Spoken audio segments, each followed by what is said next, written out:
just wanted to get more of your perspective on being a filmmaker and doing that filmmaking process. Oh my gosh, what a question. Yeah, I guess, I mean, yeah, this is my first time directing, which was, yeah, I think someone kind of asked this question last night, and I think that it was a pretty natural transition, because I mostly work in costumes as a costume designer or supporting other costume designers. And so as a department head, you're already doing some of the stuff that a director is doing, because you're, communicating to a team about achieving a vision. So like a director's kind of like the ultimate department head, right? So that part of it came fairly naturally. Also, like as costume designers, we're doing a lot of like creative character work with actors. So we're having a lot of those conversations that we're talking about backstory, and we're talking about the things that like make this person who they are. And so I think a lot of that communication with my actors came really naturally and kind of was already there. So yeah, I mean, there's definitely challenges, of course. Like, I've worked in film now for over 15 years, and so you're around it, but then when like you're asked to like make a shot list, I was like, I've never done this before. And our DP, Rania, was incredibly patient and generous with their time, and just gave me the space to ask questions and like, figure out, because I think some of it's intuitive, but then there's also stuff that they brought to the table that was like brilliant, So yeah, I think like just leaning into knowing that you've hired a team that you trust, and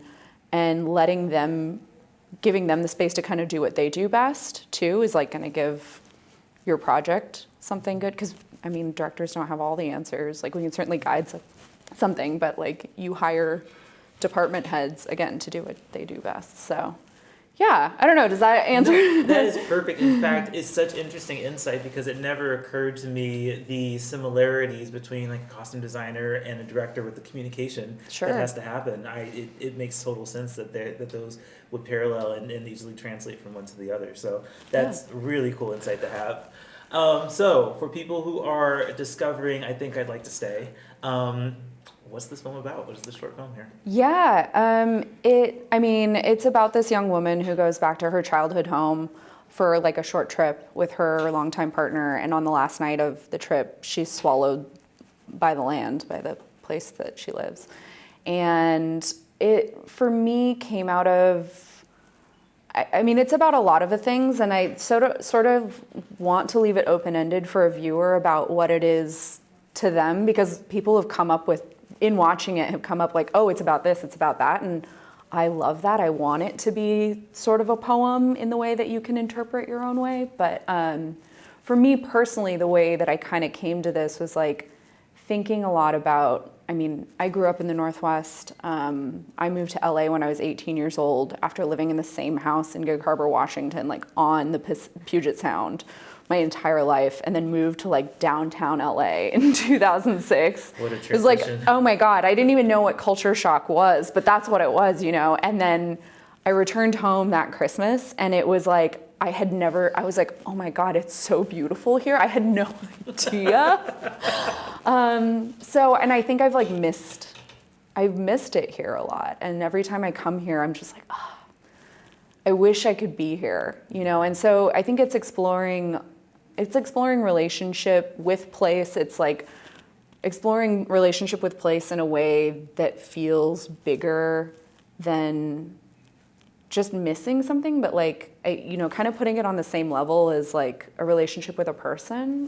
Because that's kind of how I feel. Like sometimes I'm like, God, what if I just moved here and said, F it to LA and whatever I'm doing there, and but anyway, so yeah, for me it was a lot about relationship to place, and honoring that, and also kind of like, I think some of the stuff that we keep from our romantic partners that is like inside. And like that space that you hold, that there are things when you're relating to another person that like you can never quite explain, or never like that there's like a kind of a melancholy or perhaps even a grief when you're like, I want to share this with somebody, but like I can't because they're a different person. Like they're a different person and they just don't understand, you know? Isn't that tough? And actually that's really interesting because when we talk about Dìdi, there's a little bit of that comes up as well when it comes to nostalgia. And just having, you had to be there to really understand that time period, So we'll talk about that in a little bit. But gosh, there's so many ways that I want to go with this conversation. I guess one of the things that I had wondered, and it sounds like this is something that's very much based on your own personal experience and something that you reflected from your own life and decided to put on screen. Yeah, definitely. I mean, it's kind of weird. I mean, I said this last night in the Q&A, like almost everything that is in that film actually happened. Save for like literally being pulled into the earth. But even the like, at one point this woman's like running through the woods and she hears this like supernatural sound like out in the woods, and like it sounds insane, but like this actually happened to me, and I was like, I don't know what to do with that, but I'm gonna like tuck it away in me and maybe it'll become something one day. And I was actually, I wrote the script when I was actually in Albuquerque, New Mexico on a project. And I loved Albuquerque. Like, New Mexico is incredible. It is such a beautiful place. There's like a reason it's called the Land of Enchantment. And I was actually driving home from work and I was talking to Julian, my partner, and who's a producer and editor on this project. And I was like describing this sunset and he stopped me halfway through and was like, babe, I'm sure it is so beautiful, but like, I'm not there, and like I can't relate to this over the phone, And I was just like, but I like want to share this with you. And then also just like having him come home with me and I'll be like, look at this, isn't it incredible? And he's like, yeah, it's really beautiful. Like the nature is beautiful, but I'm like, I know that you're not seeing what I'm seeing. And so it's been, I wouldn't want to say it's like a point of contention in our relationship, but it's like, it's like you want to like share this with this person, which also made it really interesting. He edited the project and like in a lot of ways we like ended up, it was difficult, but also like almost like therapy in certain ways where you're like talking about things, you're like, this is the way this person feels, and then you start using words like this is how I feel when I go home, and you're like, oh, we're like unearthing some stuff. It was like, it's very personal, but I think I do think it's a shared experience, and even Julian's mom, like Julian's Vietnamese, his family was displaced by the Vietnam War, and like when I told his mom about this story, she got very emotional listening to it and was like, I feel that with home, And so I think that there is this connection with place that is a universal thing. We're humans. At some point we were indigenous to places, all of us, some people very much still are. And so I think it's a natural thing. And like, if we tapped into it more, like maybe things would be better in the world almost, but, it is very personal. It's a long answer to that question. It's a great answer. You come from a background of costume design and you've transitioned into directing. With costume design being your forte, I wonder how much you allow yourself to focus on costume when you're in the director's chair. That's a really great question. And I think a lot of people were really surprised that like, there's not more elaborate costumes in this. Not that I didn't think about them. I actually thought about them quite a lot. But and interestingly, I ended up collaborating with Rania, our DP, a lot on the costumes. And in a way that like I've not collaborated with a DP as a costume designer before, which I was like, we should be doing this way more.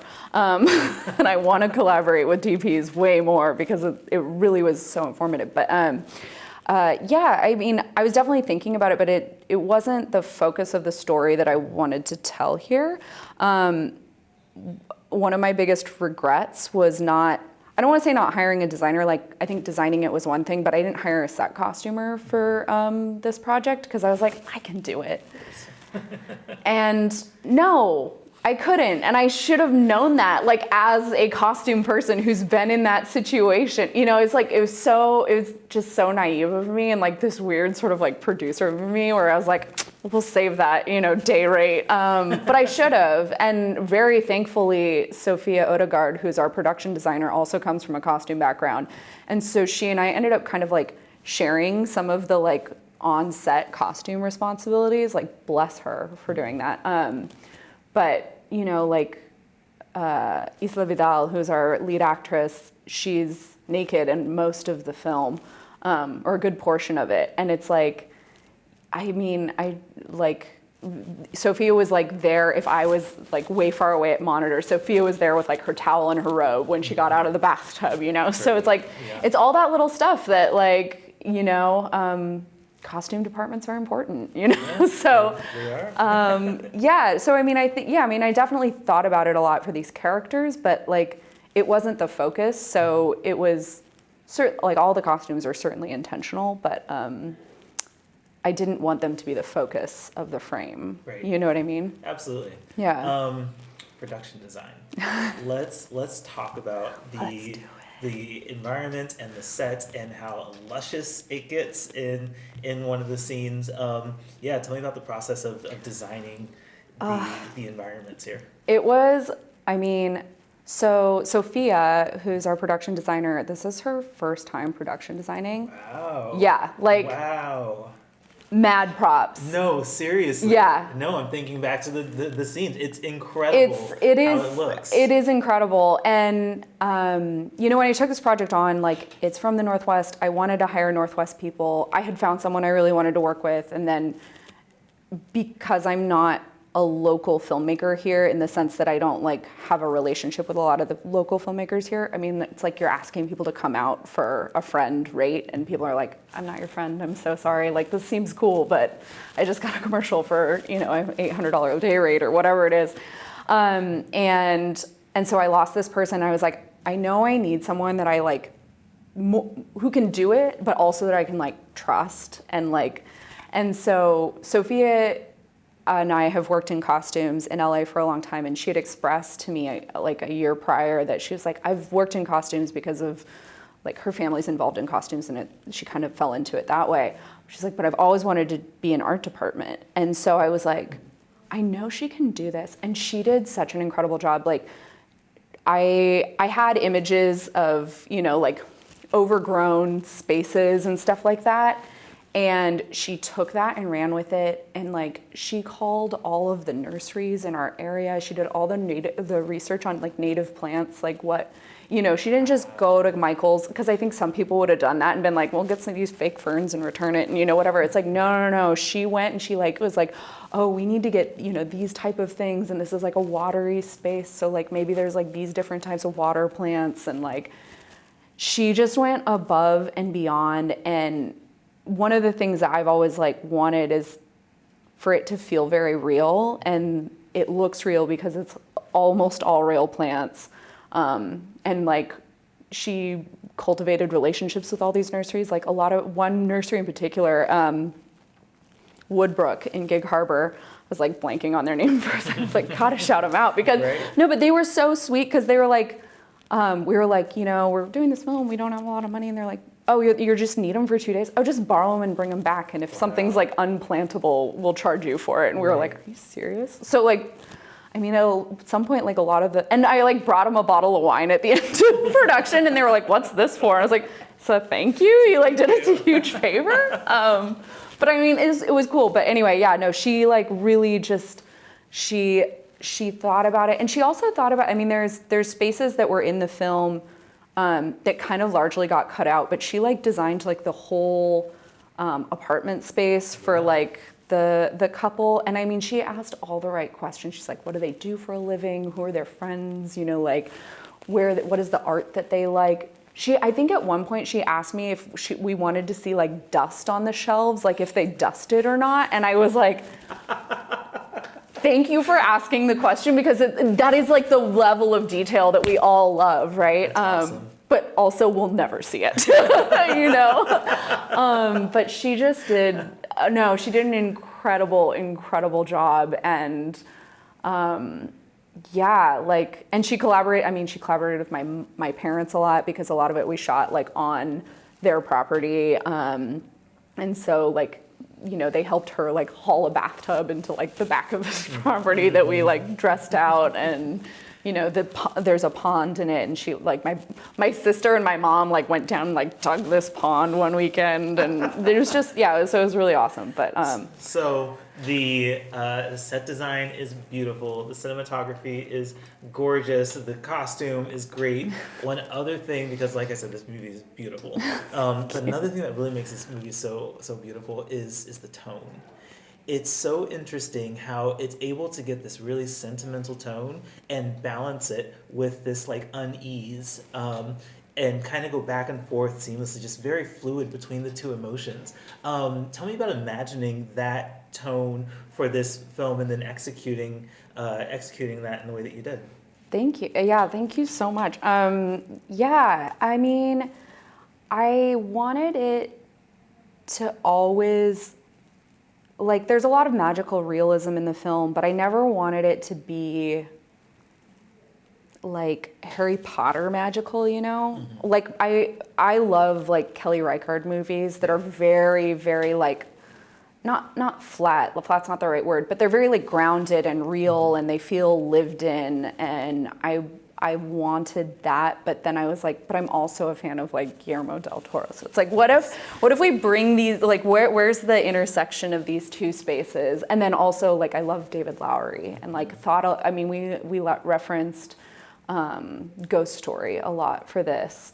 Oh, okay, that's making a lot of sense. Yeah, now. Like it was definitely a something that we watched a few times. Which, I mean, honestly, that story for me, like, I was destroyed watching that movie, because I really think it is about place as well, like, yeah, it is, and relationship to people, but like really a relationship with a place. But yeah, like, I mean, the tone of it was like, I mean, this is interesting. I actually had this conversation with Julian a couple of days ago, because I mean, all filmmaking is art and whatever, and you're unearthing these things. So it's like always been about relationship to place, but I also was realizing, I'm like, wow, she really gets like, she's like dreaming about being like swallowed by this place, like consumed by it. And I think that's something that in hindsight, I'm like, I kind of feel with my own personal relationships. There's like a fear there that like you don't want to like be consumed by something. And so it is uneasy and it's scary, and it's like,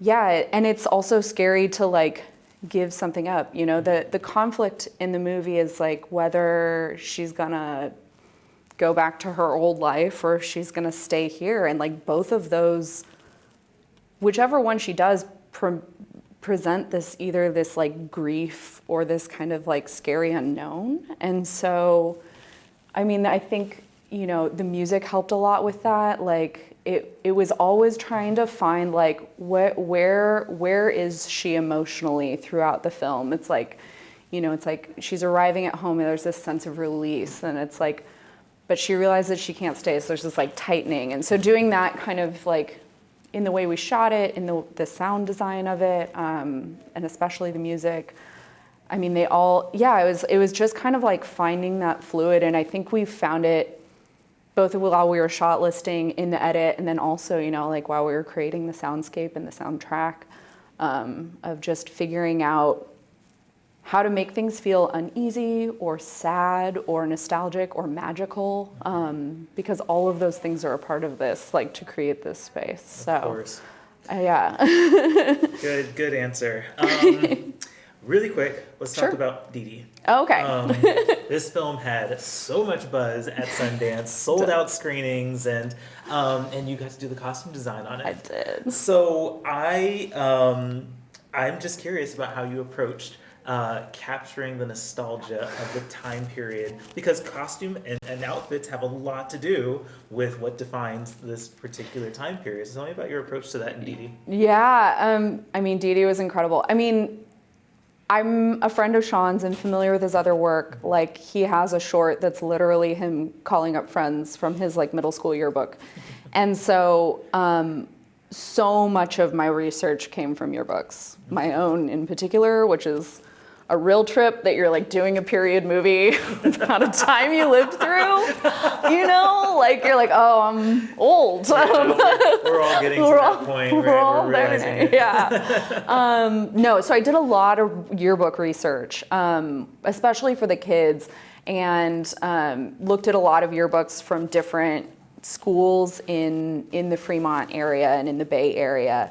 And used my own yearbooks and certain friends' yearbooks who were like kind enough to hear them. So there's like, especially with the kids, there was a lot of yearbook research, and then as far as like, yeah, approaching it. I mean, Sean. I mean, I think one of my first questions for him was like, first of all, I mean, like, am I the person to design this movie? You know, I mean, I'm a white girl. I didn't grow up in the Bay. This is like a very specific thing that we're trying to capture, and like I want to be respectful of the fact that like I might not be the person to do that.